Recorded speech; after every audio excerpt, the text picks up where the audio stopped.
Hey,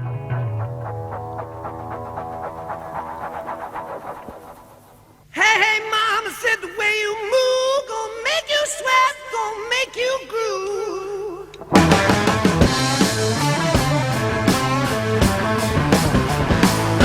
Child, way you shake that thing gonna make you burn, gonna make you stay.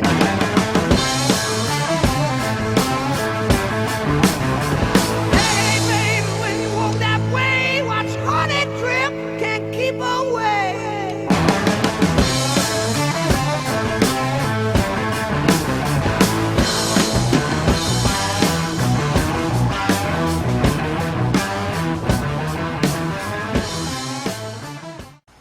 Hey NTA Nation, this is Ben. I'm back again from the cigar review.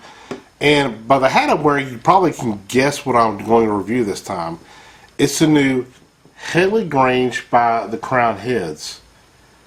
And you can see this is unbanded. This is a pre-release version of it.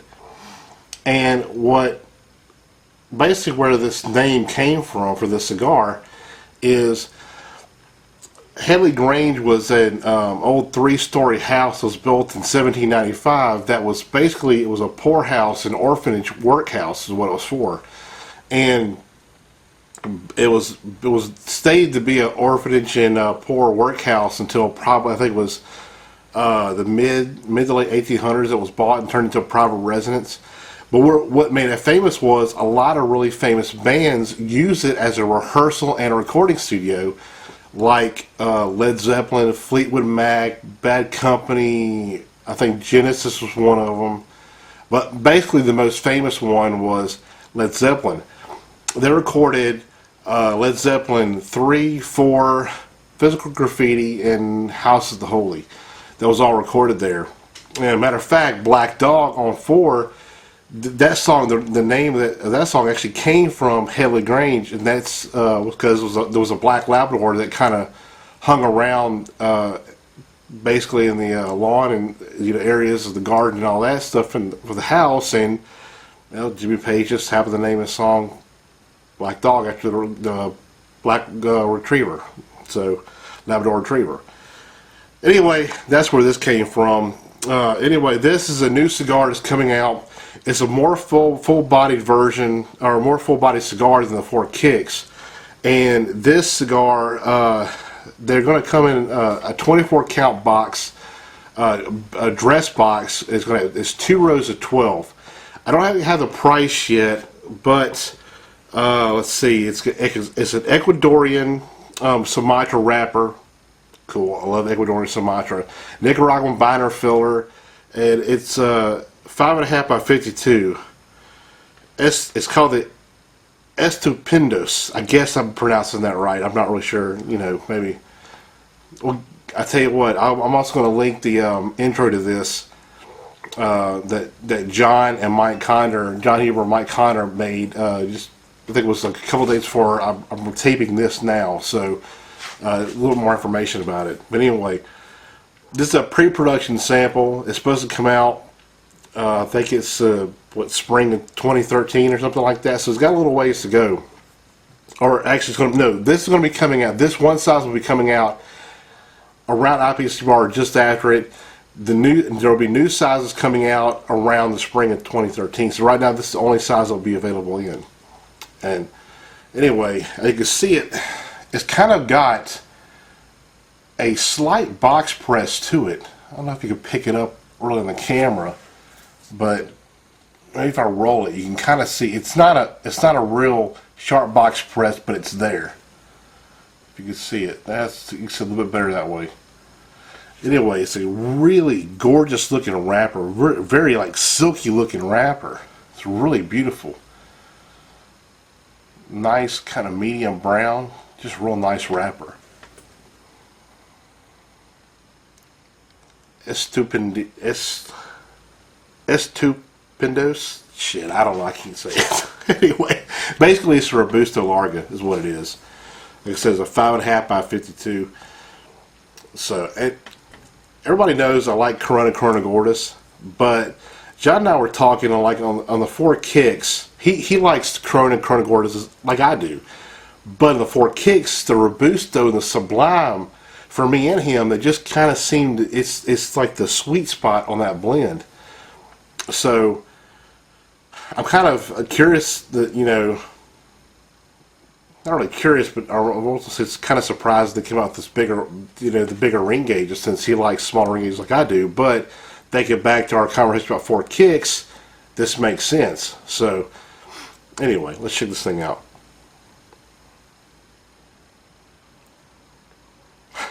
You're gonna love it. It's actually very earthy and leathery.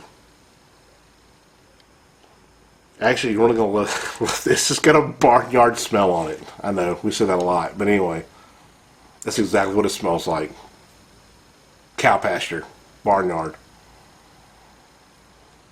Real nice. Anyway, let me cut this cap off here. Use my Katrina cutter.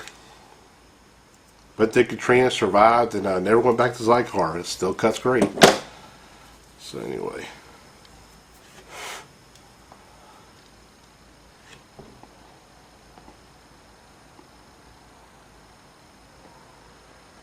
It actually has kind of a sweet woody flavor on the cold draw. It's actually pretty flavorful on the cold draw. And for me, it has what I consider a perfect draw. That milkshake draw. Kind of like when you're drinking a milkshake through a straw. That's exactly what the straw is like. And that's what I really love. Got to give it a little bit of resistance, but enough where I can control the amount of smoke that I'm going to get in it with each puff. So anyway, I'm going to light this thing up.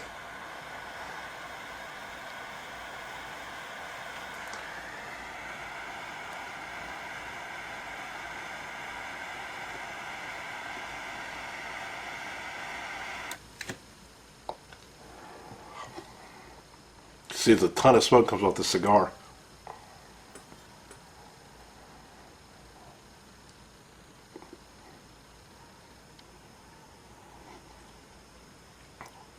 Really good flavors right off the bat.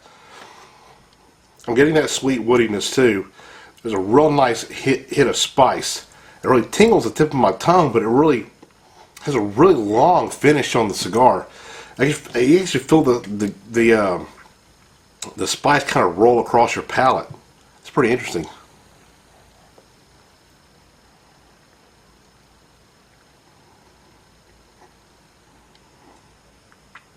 You get a real nice leather note, and like a nice nutty note also is in there.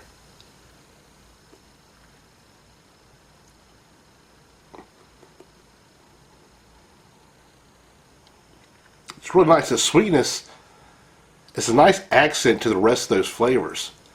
Just really rounds them out, especially with that spice. The spice and the sweetness kind of even each other. They're pretty even with each other, which brings us all the flavors together really nicely. Anyway, I'm going to smoke the first third. I'll be back to let you know how it is. See you in a second. Everybody, I'm back. And I finished the first third. It's pretty much just what I said at the very beginning of the cigar. The flavors are a nice sweet flavor with a good spice note in there, like a black pepper. There's a nice nuttiness, woodiness, and some leather in there. Now, there's no real dominant note. They all kind of they're about the same. It's a pretty well balanced cigar. A lot of good flavor. It's got a really long finish on the palate too, which is really enjoyable. The smoke is a little bit uneven, but I don't know. That is a really hot and humid night out here in Mississippi, so I haven't had a cigar that's with this weather that's burned right. So I'm kind of not attributing that to the cigar. But anyway, I haven't touched it up. I'm just let it fix itself. So anyway, you can see the ash actually is held on pretty good. I've only had I actually knocked the ash off myself because I was scared to drop on my lap or on my shirt like normal. But anyway, so far the flavors are really outstanding. I did notice one thing. You have to kind of smoke the cigar a little bit slower than what maybe your normal pace is, unless you're a slow smoker, because I found it getting a little hot on me. But I started thinking about it too. I think I'm actually puffing away at this one a lot faster than normal because I really enjoy this cigar. Just such a great balance of flavors with a long finish, just great draw. I think maybe I'm smoking it too fast. I'm not real sure, but I did notice I got to slow down because it was getting a little bit too hot. But so far, outstanding. So anyway, let me go ahead and finish the second third. I'll be back to let you know how it is. See you in a second. Everybody, I'm back. Finished with the second third now. And as you can see, it's straightened out. Well, it's not fully straightened out, but it's straightening itself out just right. So, not a problem with construction at all on this cigar. The flavors have remained pretty much the same. So the only thing that's really changed is the spices died down somewhat, and the woody notes have died down somewhat. What I'm getting now is that really nice sweetness with that nuttiness and that leather note that's really good on there. There's also like another spice on there that's not like black pepper, but it's more of a little bit hard to describe, to be honest. I wanted to say allspice, but it's not that potent. It's more like, I don't know, it's just a nice little subtle spice. Almost like it's like a baking spice. I can't really put my finger on it. I was thinking cinnamon, but it's a little bit more than that. It's a little bit more evolved than cinnamon. But anyway, I can't really put my finger on that note. But nonetheless, the cigar is just smoking really, really well. I really dig the flavors of this cigar. It's very nice. The body of it is medium to full body, which is a lot different than the 4 kicks that originally put out, which is more, I don't know, medium body, mild medium, mild plus maybe or whatever. But to me, as you well know, if you've looked at my cigars of the year from last year, was runner-up for my cigar of the year. I thought it was a fabulous cigar. And so far, this is very living up to its older brother right now. It's just a very good quality cigar, amazing smoke. It's putting out tons of smoke on top of that too. What I really like about the cigar also is that when I'm smoking the cigar, the smoke almost gives itself it's almost like a syrupy feel in the palate. It just like coats the entire palate. And I think that has a lot to do with that, that long finish also. It's like the flavors keep rolling across your palate even after you've already blown the smoke out. It's just really good, well-balanced cigar also. Anyway, I'm going to go ahead and finish this cigar off, and I'll give you my final impressions. See you in a second. Alright, I'm back. I'm at the end of the cigar now. The cigar pretty much has the same flavors, except the sweetness and the spice have both died down considerably. Now I get the spice really heavy if I retrohale the cigar, which I can't retrohale the cigar fully because the spice is pretty potent. It kind of really burns my sinuses pretty heavily, but still you get a really good spice kick when you do that. So if you like spice, you definitely retrohale the cigar because you'll really pick up a lot more of it. Now the final third, like I said, the spice and the sweetness really died down, which really brought that leather, the woodiness and that nuttiness to the forefront, and I started picking up a really nice like a coffee bitterness to it at the very end of the cigar, with the final third of the cigar. I really like that. Really meshed well, and it almost developed a slight creaminess to it, but it was really faint, very faint on the cigar, but it just smoked really, really well. And like I said, the burn is a little wavy, but it's no touch-ups, no relights, nothing. This is a well-constructed cigar. I really like everything about this cigar. I love the flavors. I love the long finish on the palate. I like the balance of the cigar. Very, very well-balanced cigar. The flavors are really, really nice.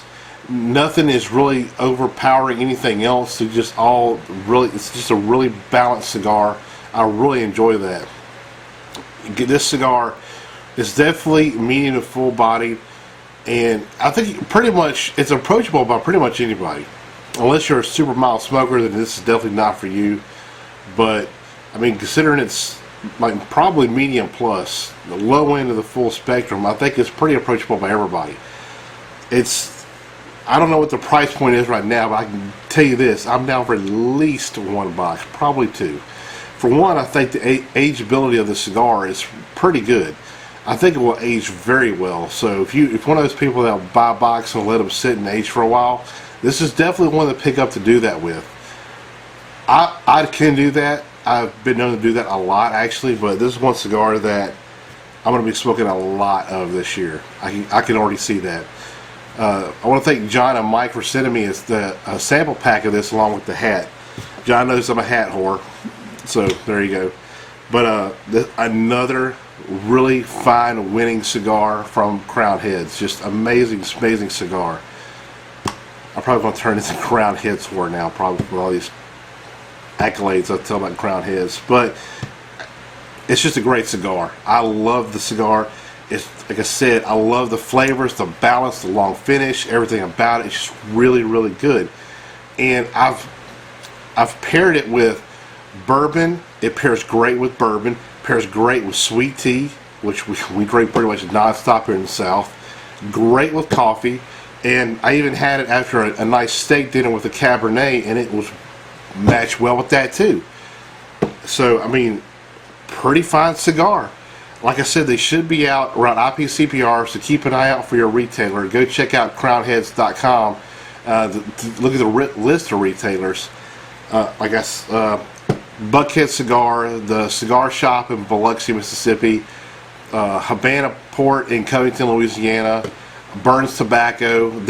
That's most of the places I buy a lot of my stuff from. They all carry it. So keep a lookout on Twitter if you're on Twitter. If you're not, you should get a Twitter account because that's where you get all the latest information about this stuff and when it's being released. So be prepared. And like I said, this is the Despendidos. Someone said that right. Oh well. Anyway, but that's, like I said, that's the first cigar of the lines coming out that one size, and they'll be coming out with, I believe, it's 3 other sizes in the spring of next year to expand the line. Now this isn't a limited release or nothing like that. It's actually another core line, so it's not going to be one that you need to try to hunt down and all that stuff. It'll be available, and it's one that you should definitely get. If your palate's anything like mine, it's definitely box worthy. So if you see a good deal of them pop up on, come across Twitter, which happens a lot, especially from Buckhead Cigars, from Mike, you definitely should just go ahead and snag a box.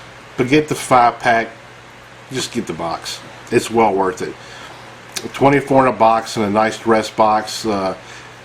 John said it was coming in a beautiful dress box of 2 rows of 12 cigars. So kind of looking forward to see what it looks like. We haven't seen the bands yet, so I'm not really sure what they look like or what the box looks like, but this is still in the packaging phase right now. But like I said, it will be available at IPCPR. So as soon as that's over, which I believe it's the second week of August. So soon after that, keep an eye on your retailers because should be getting them in. So on that note, awesome stick. I can tell you this right now, I guarantee it's going to be in my top 5 of the year. Could it be number 1? It damn well could. Yeah, I mean, I could see me smoking a ton of these cigars. Really fine stick. I can't say too much. Much more about it. It's just I really enjoy this cigar. I mean, it's just one that's I love the flavor. Burn great. Just everything about it is what I look for in a cigar. The flavors. I love the flavors. And like I said, balance. And it's not an overly complicated, complex cigar, but it has a lot of things in there to keep you interested through the whole smoke. Definitely. So keep a watch out for this. It'll be coming soon. So on that note, that's the last thing I got to say about the Crown Heads Headley Grange Escondidos. So keep a lookout. If you have a Twitter account, check it out. Watch the retailers because they'll be posting their specials and stuff on there very soon. So on that note, remember, nothing beats a nice tight ash.